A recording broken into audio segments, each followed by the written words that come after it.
All right, just going to do a really quick overview of the Virpil T-50 CM2 throttle. I've only had it a few days, mainly going to talk about setting it up for DCS and how I've done so far. But again, only had it a couple of days, so take all this with a giant pinch of salt. So just looking at the hardware ever so quickly, let's have a quick look at what we got here. So there's 4 switches, they're T1 through 4, so they're pretty good.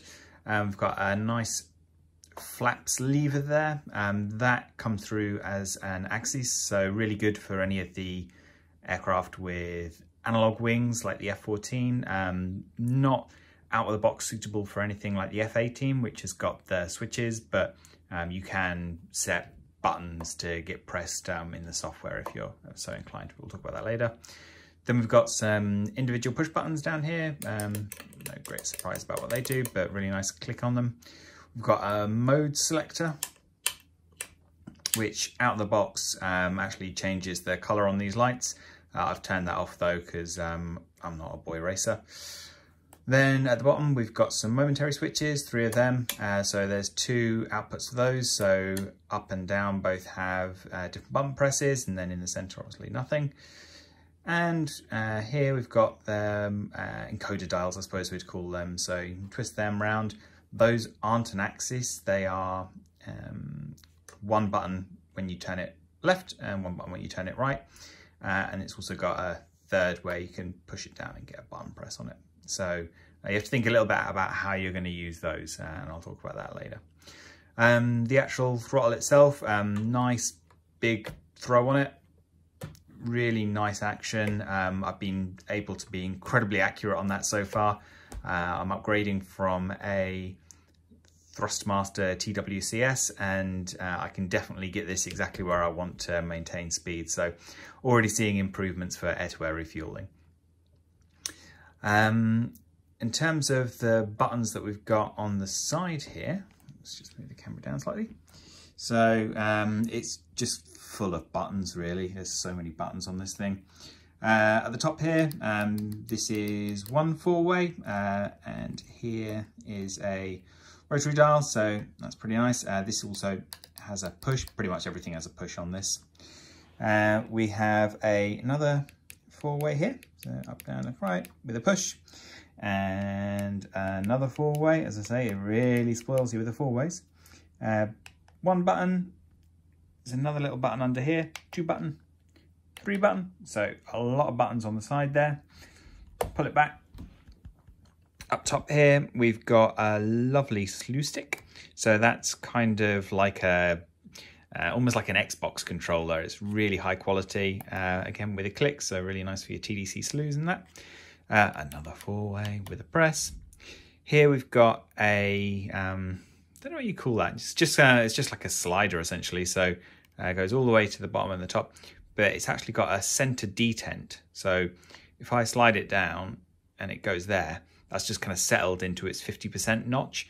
Really nice. So I use that for zoom, but I'll talk about that more later.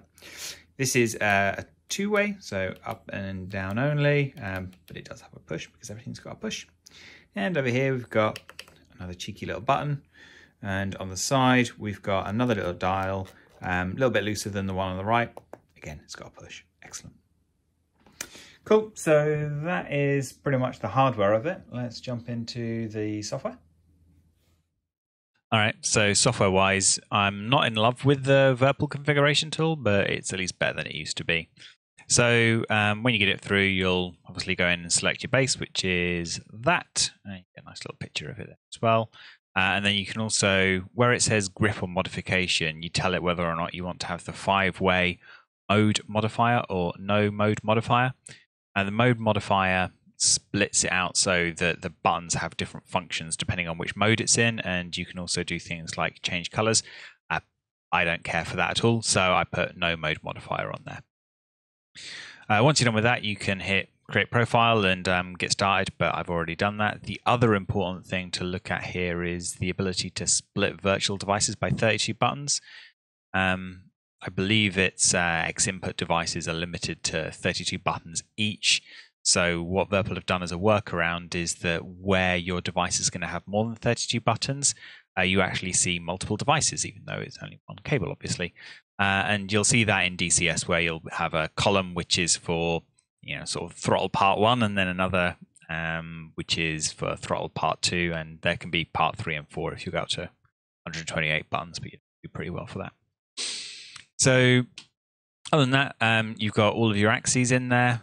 So of course, individual axes for the throttles, then you've got 2 axes for the thumbstick and another axis for the flaps controller.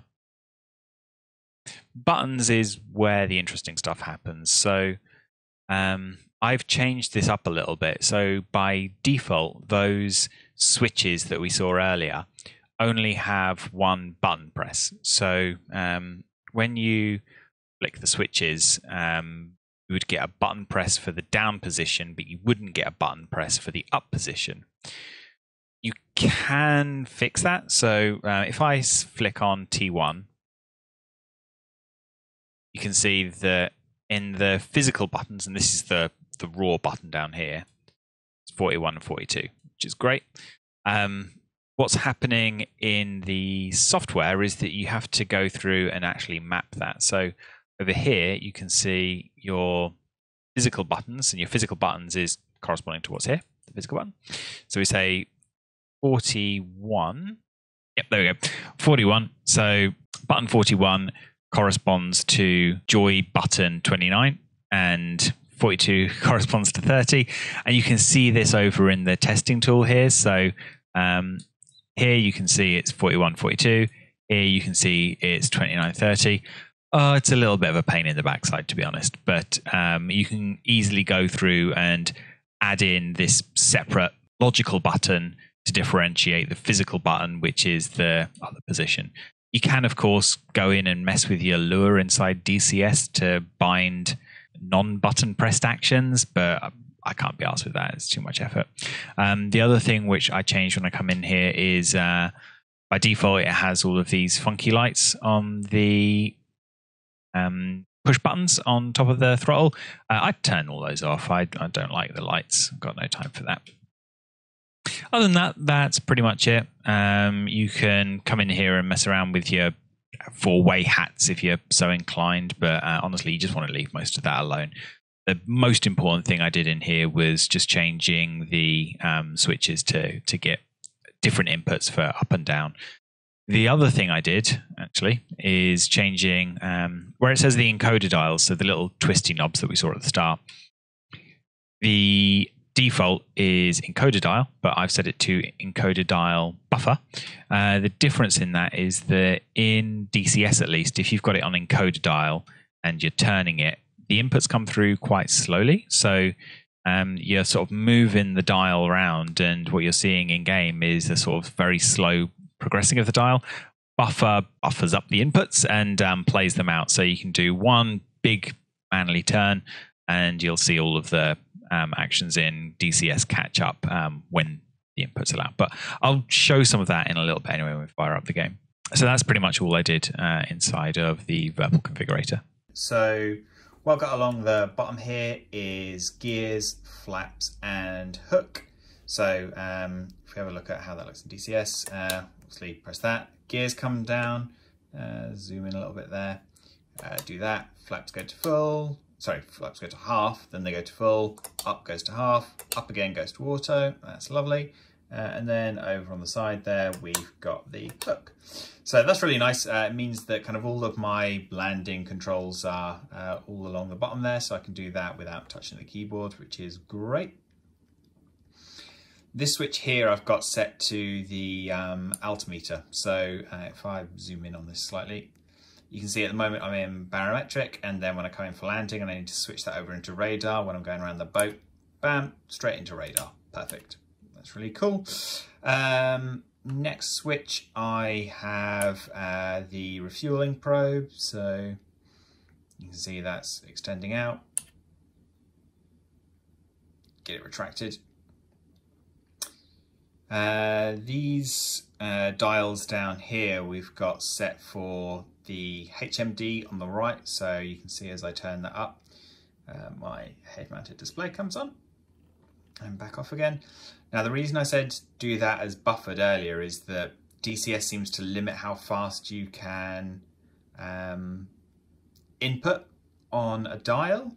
So usually what it would be is that if I do 1 notch and then I did it really, really quickly, I'd only get 1 notch, and anything which was after that notch would be discarded. But if you buffer it and you do a big one, you can get a couple of notches out of it. So, you know, to go all the way to the side, you kind of have to do it, twist it more than you would in DCS, and you can end up with weird situations like this where if you over buffer it in one direction, it'll kind of fight you, but it's not too much of a problem.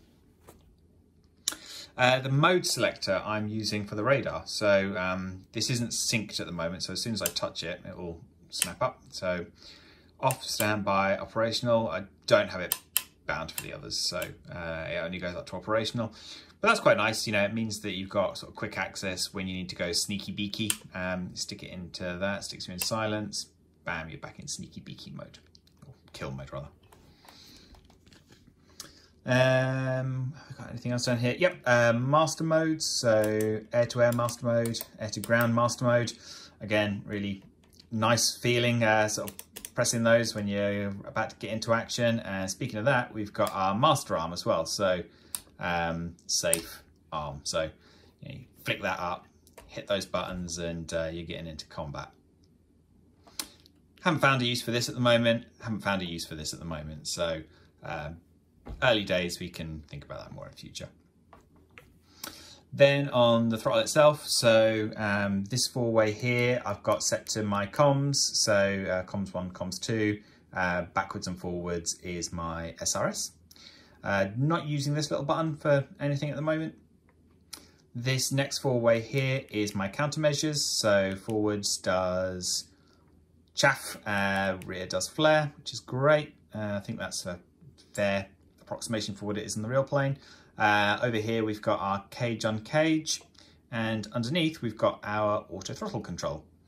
Not using this 4-way, but we are using this, and we are using it for elevation. So you can see if I move the TDC there into the center and give that a few flicks, it's moving the elevation up and down, and it's actually really nice. So if I do sort of 1 little notch, it sort of steps it in small increments. Very, very usable. I really like that. Then obviously we've got, let's pull that back, the stick, which we're using as the TDC slew. It's really sensitive, so you have to put some curves on it, but it's very, very controllable, and it's a really nice input as well. It's not noisy at all like some of the others. And you can move the TDC cursor to where you want it, and even when you go to press it, you don't get any sort of weird jumps or weird inputs. You know, it's very, very stable, so big upgrade on what I was using before. This 4-way, not found a use for it. Too many controls on this. The little slider here is actually how I'm doing zoom. So you can pull it all the way back. That little notch in the middle is fantastic, because then you know exactly what your neutral sort of 0 zoom position is, and obviously you can zoom all the way in. It's got a lot of I suppose granularity as well, so it's a really smooth zoom as well. So big fan of that. I don't know why I'd ever want to zoom out like this. Maybe if I'm trying to cheat in a dogfight or something, but don't really use it. This switch here is speed brake. So I've actually got it inverted to how it is on the real plane. So pulling it back is speed brake extend.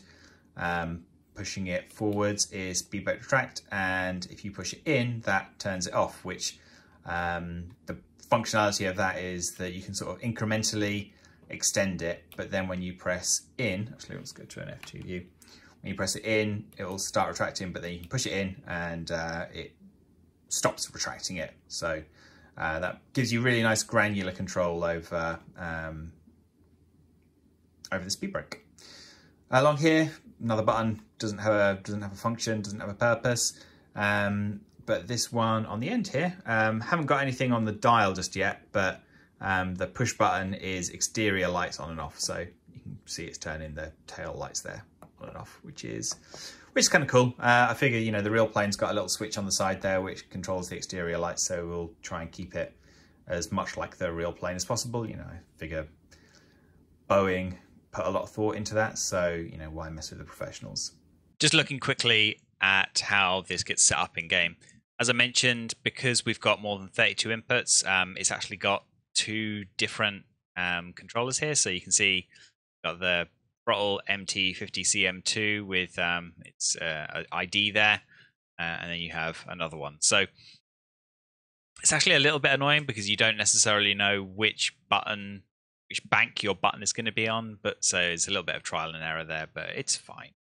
When it comes to the little knobs, you can see if I twist the knob once to the left, that's button 22. If I twist it once to the right, that's 23. That's fine because a lot of the aircraft in DCS do have you know, an increase and a decrease for the knobs. It would be a problem if the aircraft didn't support that and, you know, you only had the option of doing it as an axis. That wouldn't be great. As I mentioned, by default, when you kind of get this out of the box, you don't have these 2 switch stages. It's just one button. It's an on and then the other is an off. So it's an absence of a button press, which you'd need to mess around with Lua to get it to support if you weren't going to do it inside the Virpil controls. But I think it's worth just setting it up in the Virpil control panel. It doesn't take too long. It's not too painful, so that's fine.